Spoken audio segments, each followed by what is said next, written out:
Welcome to the Salmon Runs YouTube. Enjoy the video. You start by checking power and basic signs. Plug the phone into a verified charger for 15 to 30 minutes to rule out a drained battery. Once done, perform a force restart using the model-specific button combo because many black screen issues are temporary freezes. While it charges, visually inspect edges, ports, and water damage indicators so you know whether the problem could be physical or liquid-related, which changes what you do next.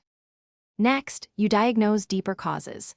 Connect the phone to a PC to check whether it appears as a device, which tells you if the system is running despite a black screen.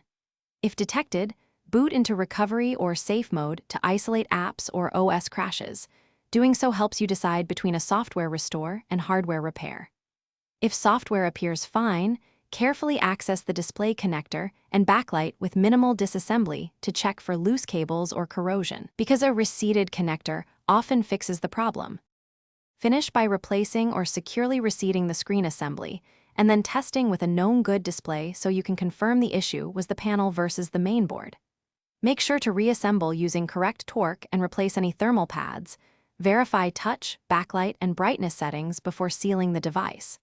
If the screen remains black after these steps, take it to a professional and describe your troubleshooting.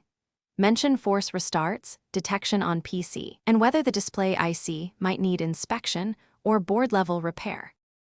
Thanks for watching. Consider subscribing if we helped you.